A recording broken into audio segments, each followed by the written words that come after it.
He said, so what'd you do? I said, well, I stayed up for 3 days and 3 nights. And the famous line was, why don't you just try acting? If the only thing you know about the production of the 1970s thriller Marathon Man is that dismissive question from Laurence Olivier to Dustin Hoffman, then you can be forgiven for assuming that the working relationship between these two legendary actors was one of mutual loathing and disrespect. But 2 very revealing documentaries on my DVD of the film paint a very different picture, though I'm not going to say it was all sunshine and roses, as this discussion between the two proves. I've got to bring it back to that. Oh. So I force it back to that. I see. And the easier way to force it is to find an excuse for what you just accused me of, which makes you say Jesus Christ. And I'll be showing more clips from those DVD extras throughout this video, so do stay tuned. I feel emotionally I didn't know till now. That's it. Paramount Pictures acquired the rights to William Goldman's Marathon Man before the novel had even been published, and they invited him to write a script. He also wrote the Oscar-winning screenplay for a real-life political thriller released in the same year, All the President's Men. The project would attract John Schlesinger, a British director with a list of notable titles to his name, including Billy Liar, Darling, and Midnight Cowboy. Marathon Man begins with the accidental death of an elderly German in New York City, someone unknown to Babe Levy, the character Hoffman plays in the film. Babe is a postgraduate history student and also an aspiring long-distance runner, hence the title.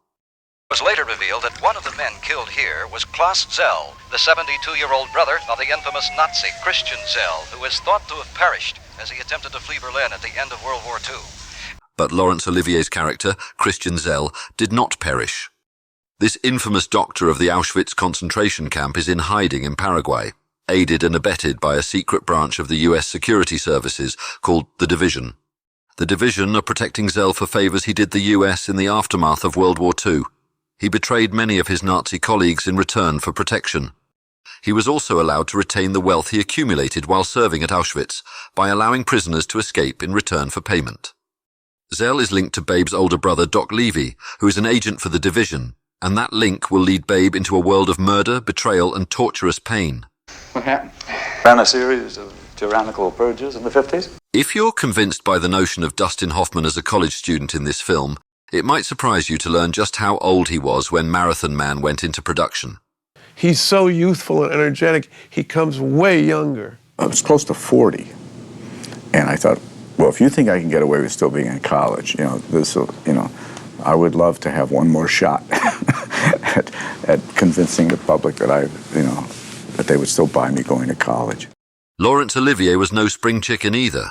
He was in his late 60s and struggling to find work because of a catalogue of health issues. He'd spent the previous 3 months in his sickbed when he was called to play Dr. Christian Szell. He was uninsurable. The only job he had had was like 2 years earlier that a 3-day part in Sherlock Holmes. And I flew over to London and met with Lloyd's of London, and I begged them to give me 6 weeks with him. And we got the 6 weeks, and he shot for 11 weeks. What happened, this is the amazing thing, the adrenaline and excitement he had within, the opportunity of working again. He didn't live 6 weeks, he lived 13 more years. And what of Hoffman's love for method acting, and the way it supposedly riled Olivier to say that killer line? Dustin, while making The Marathon Man, lost 15 pounds. He worked out every day. He jumped rope for an hour a day. He ran 2 miles and then up to 3 miles and 4 miles a day just to get in shape for playing the part. During a particular scene in the film, he insisted upon, when the heavies wanted to try to drown him, to stay underwater as long as possible to make it real. And we had several takes of it, and he insisted about keeping him down longer and longer in the water. By the end of the day, we had to give him oxygen. I said, don't press on my Adam's apple, but try to really hold me under. Let me see how long I can stay under. Let me see if I can really fight you. Let me see what happens. But as Hoffman will tell you, the nature of Olivier's comment on his acting style was deliberately taken out of context by the press. And the truth is, I was the first one to quote that line, and I think it was a Time magazine interview. And of course, what they do many times in those interviews is that they leave out the reality. And he laughed because he said, I'm one to talk. And then he was actually the first one who told me about risking his life every night, jumping, whatever it was, 20 feet in the last act of Hamlet. The extras on this DVD make it pretty clear that a great cast of actors were having an awful lot of fun together. And he liked that Dustin and I could be rather silly about him. And we called him everything from your lordship to your Lancashire ship to your Devonshire ship we called him every ship you could possibly call an actor. And he loved it. Even the film's most famously terrifying scene had its moments of off-camera amusement. So then it occurs to me that I'm working with Olivier. My brain says, so what if I really make, because he was very frightened of hurting me.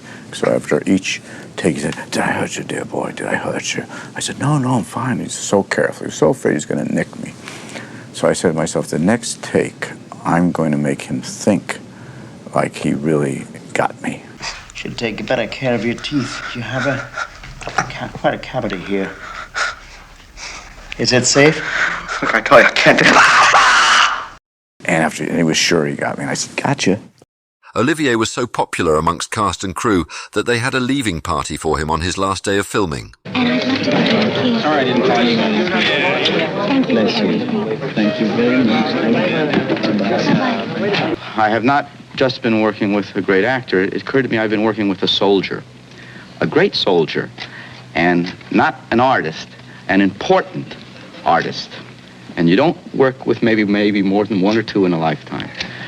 To you, sir, an important artist. Salute you for your help.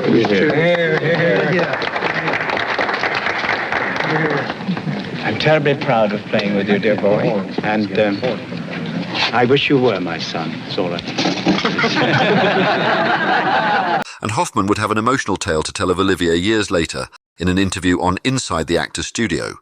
I'm sitting there with Olivier. I don't know if I'm ever going to see him again because, you know, he's sick. His wife is there, this wonderful woman, Joan Plowright, and we're sitting, and then his kids, a couple of his kids are there, and then we're waiting, and this other kid comes who's going to UCLA. I remember he had red hair, and I remember he went up in back of Olivier, and he patted his head, and he kissed him on the head. And you just knew, you know, this thing, you know, God. Don't forget to like and subscribe if you enjoyed this video. There are plenty more to come from my DVD collection, which includes thrillers, comedies, action, science fiction, drama, adventure, and horror.